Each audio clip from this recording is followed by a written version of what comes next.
welcome dear students on my YouTube channel. Today I am going to discuss the question answers of chapter 3 of class 7. So let us start with fill in the blanks. The first one is materials made up of same kind of particles are called pure substances. आप जानते हैं कि ऐसे materials जो एक ही तरह के atoms या एक ही तरह के मॉलिक्यूल्स के बने होते हैं उन्हें प्योर सब्सटेंसेस कहते हैं. Second is the type and number of particles of each kind present in a substance is given by its chemical formula. किसी भी chemical formula में substance में कौन कौन से particle हैं और उनकी संख्या कितनी है यह दिया गया होता है. Third one is the chemical formula of water is H2O. It means 2 atoms of hydrogen and 1 atom of oxygen. Fourth is iron gets rusted on coming in contact with air and moisture. Iron में rust लग जाता है जब उसमें वह किसी moisture या air के कंटैक्ट में आता है. Fifth is the process that leads to a chemical change is called a chemical reaction. Chemical reaction के दौरान केमिकल रिएक्शन के प्रोसेस में जो सब्सटेंसेस होते हैं उनमें केमिकल चेंज होते हैं. Sixth is in a neutralization reaction salt and water are formed. आप सभी जानते हैं कि न्यूट्रलाइजेशन रिएक्शन में एसिड एंड बेस रिएक्ट होते हैं और एज अ प्रोडक्ट हमें साल्ट एंड वाटर मिलता है. And now true and false यानी कि सही या गलत. All matter is made up of atoms यानी कि सारे मैटर्स एटम्स के बने होते हैं. The statement is true. Second is compounds are substances consisting of 2 or more elements chemically combined in a fixed ratio. आपने पढ़ा है कि compounds ऐसे substances होते हैं जो 2 या 2 से ज़्यादा elements के chemically combined होने पर बनते हैं एक fixed ratio में. तो ये statement सही है. It means true.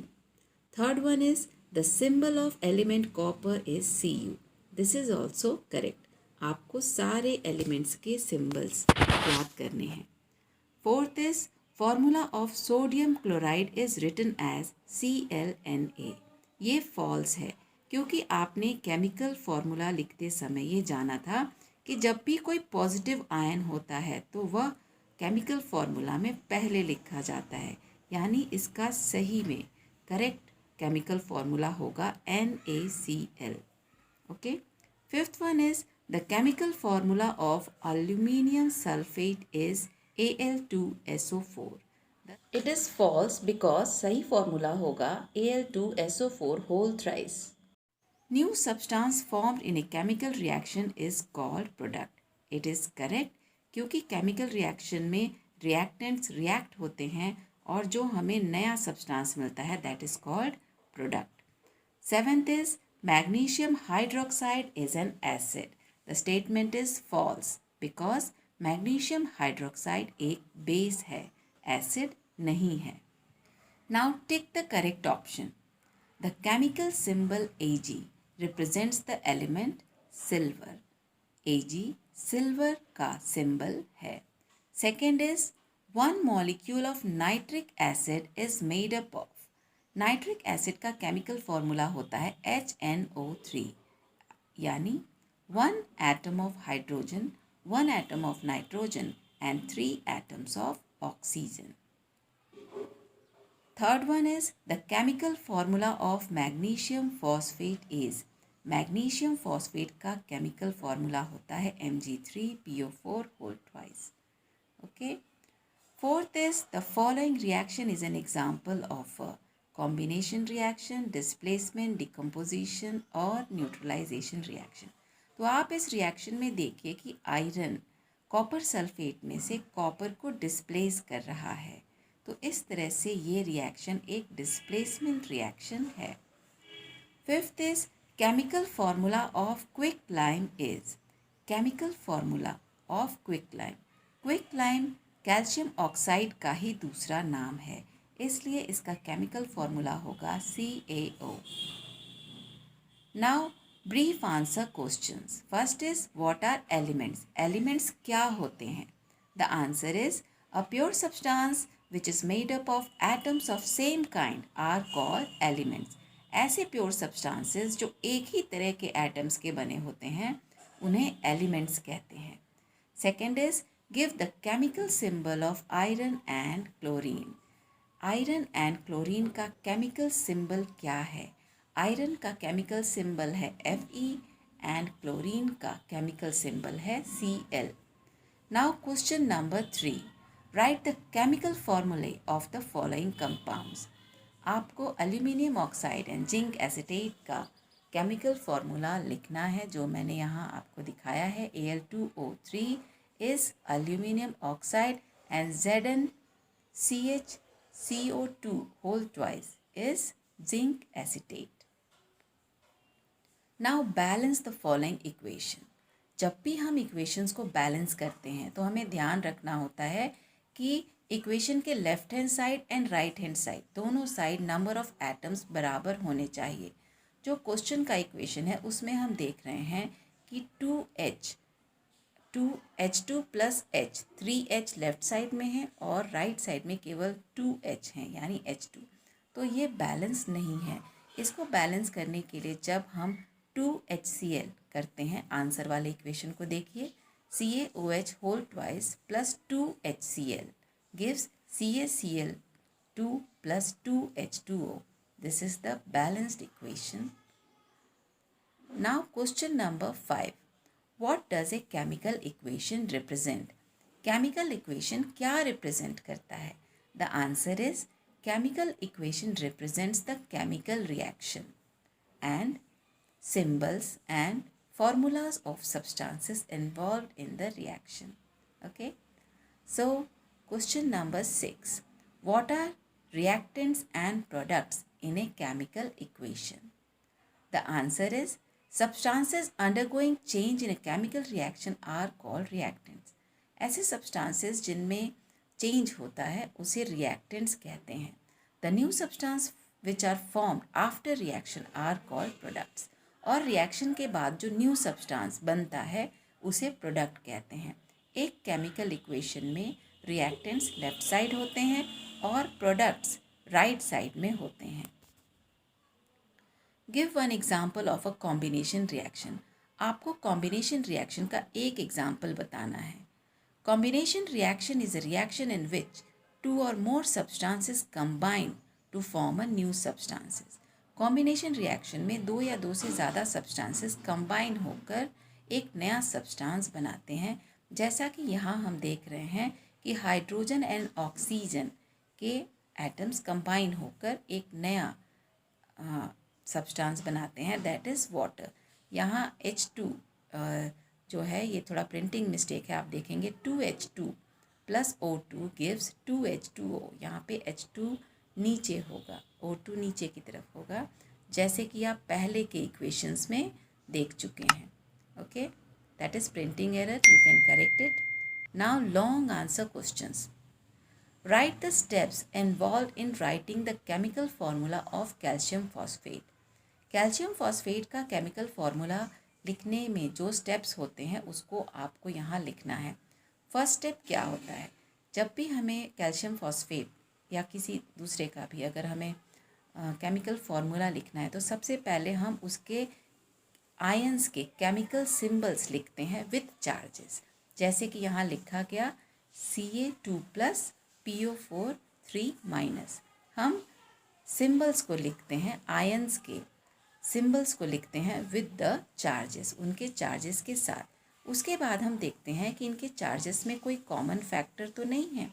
अगर कॉमन फैक्टर होते हैं तो उसे हम कट कर देते हैं, और अगर कॉमन फैक्टर नहीं है तो इसके जो चार्जेस हैं उसको हम क्रिस क्रॉस कर देते हैं और एज अ सबस्क्रिप्ट लिख देते हैं नीचे की तरफ. जैसे कि PO4 3 माइनस है तो ये 3 आ गया है, Ca3 हो गया है, और Ca2 प्लस यानी कि 2 प्लस चार्जेस हैं तो ये आ गया है PO4 होल ट्वाइस के लिए. तो क्रिस क्रॉस होने के बाद जो कैल्शियम फॉस्फेट का सिंबल है वो है Ca3PO4 whole twice. Now how is a chemical change different from a physical change? Answer is, in a physical change, the substance may undergo a change in its physical state, shape, size और color. जब भी किसी substance में physical change होता है तो उसका physical state यानी कि सॉलिड लिक्विड गैस जो उसका स्टेट है वह, या शेप साइज या कलर चेंज होता है, लेकिन किसी नए सब्सटेंस का फॉर्मेशन नहीं होता है. But in chemical change a substance changes into another substance. When suitable substances are mixed in appropriate amount, they may undergo a chemical interaction resulting in the formation of a new substance. अगर हम short में कहें तो physical change में new substance का formation नहीं होता है, जबकि केमिकल चेंज में न्यू सब्सटेंस का फॉर्मेशन होता है after reaction. Okay, now question number 3. Neutralization reaction is a chemical change. Justify with statement with the help of an example. आप सभी जानते हैं कि न्यूट्रलाइजेशन रिएक्शन में एसिड एंड बेस रिएक्ट होकर साल्ट एंड वाटर का फॉर्मेशन करते हैं और केमिकल रिएक्शन में भी न्यू सब्सटेंस का फॉर्मेशन होता है. So we see the answer.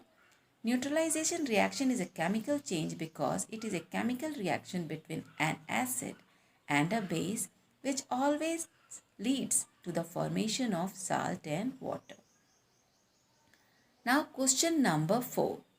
Define a decomposition reaction and give an example of the same. Decomposition reaction का आपको definition लिखना है और उसका एक example भी लिखना है. Decomposition reaction is a chemical reaction in which more than one product is obtained from a single reactant. एक सिंगल रिएक्टेंट से दो या दो से ज़्यादा प्रोडक्ट का फॉर्मेशन होता है डिकम्पोजिशन रिएक्शन में. इसका एग्जाम्पल है breaking of water into hydrogen and oxygen gases on passing an electric current. यहाँ पे आप एग्जाम्पल देख सकते हैं. वाटर में अगर इलेक्ट्रिक करंट को पास किया जाए तो हाइड्रोजन एंड ऑक्सीजन का फॉर्मेशन होता है. Now question number 5. Classify the following reactants into different types giving reason. इन्हें आपको different reactions में classify करना है और इसका reason भी बताना है. The first one is calcium oxide and silicon dioxide reacts to form wollastonite. आप यहाँ देख रहे हैं कि calcium oxide and silicon dioxide दोनों कंबाइन होकर कैल्शियम वेलोस्टोनाइट बनाते हैं. सो ये कॉम्बिनेशन रिएक्शन है. सेकेंड केस में आप देखेंगे कि potassium hydroxide and hydrochloric acid ये दोनों रिएक्ट होते हैं और पोटेशियम क्लोराइड एंड वाटर का फॉर्मेशन करते हैं. तो इस तरह से हम देख रहे हैं कि पोटेशियम हाइड्रोक्साइड जो कि एक बेस है एंड हाइड्रोक्लोरिक एसिड जो एसिड है, ये दोनों रिएक्ट होकर KCl यानी कि साल्ट एंड वाटर का फॉर्मेशन करते हैं. So it is a neutralization reaction. Now Cu plus AgNO3, it means copper plus silver nitrate gives copper nitrate plus silver. यहाँ पे कॉपर सिल्वर नाइट्रेट में से सिल्वर को डिस्प्लेस करता है. सो it is a displacement reaction. Now D, BaCO3 that is barium carbonate. Barium carbonate को जब गर्म किया जाता है, हीट किया जाता है, तो वह barium oxide and carbon dioxide में ब्रेक हो जाता है. एक सब्सटेंस हीट होने पर दो प्रोडक्ट्स में ब्रेक हो गया. That is why it is a decomposition reaction. Now value based question. Let us see the story first. Value based question के स्टोरी को हम समझने की कोशिश करेंगे. The school principal told the students that she would like them to follow the special practice of Japanese school. School के principal ने अपने स्टूडेंट से कहा कि आपको जापानीज स्कूल में जो स्पेशल प्रैक्टिस होती है उसको अपनाना चाहिए. Their schools do not keep staff members for cleaning as such. उन्होंने बताया कि उनके स्कूल में सफाई कर्मचारी नहीं होते हैं. The students themselves work as a team and take a pride in maintaining the cleanliness of their school. उन्होंने बताया कि स्टूडेंट्स खुद से मिलजुल कर सफाई का काम करते हैं. She went on to say that she would like them to replace their old habits by new better habits in a way similar to a displacement reaction in which one element replaces another in a compound. उन्होंने बच्चों से ये भी कहा कि उन्हें अपने पुराने हैबिट्स को छोड़कर नए अच्छे हैबिट्स को अपनाना चाहिए, जैसा कि डिस्प्लेसमेंट रिएक्शन में एक एलिमेंट दूसरे एलिमेंट को रिप्लेस करता है कंपाउंड में. Now the value based questions are. First one is state 2 values displayed by the students of Japanese school. 2 values जो जापानिक स्कूल के स्टूडेंट्स शो करते हैं. The first one is cleanliness. The second one is they replace their old habits by new better habits. You can also say they work as a team. Second one is, why did the principal tell her students that the suggested ideas in a way similar to what happens in a displacement reaction? The answer is, the principal told her students to replace their old habits by new better habits in a way similar to displacement reaction because in displacement reaction one element replaces another in a compound. Principal ने अपने student से कहा कि आप अपने पुराने habits को छोड़कर नए अच्छी आदतों को अपनाएं, ठीक वैसे ही जैसे डिस्प्लेसमेंट रिएक्शन में एक एलिमेंट दूसरे कंपाउंड में एलिमेंट को रिप्लेस कर देता है. Now question number 3, give one example of displacement reaction. आपको यहाँ डिस्प्लेसमेंट रिएक्शन का एक एग्जाम्पल देना है. आप कोई भी एग्जाम्पल दे सकते हैं, पर यहाँ आपके लिए मैंने एक एग्जाम्पल दिया है, that is copper plus silver nitrate gives copper nitrate plus silver. I hope this question answers will be helpful for you.